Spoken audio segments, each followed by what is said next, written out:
You ask Tiger to solve.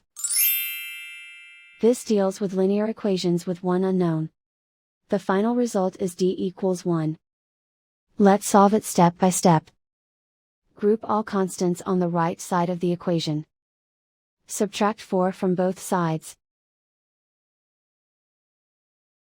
Group like terms. Simplify the arithmetic.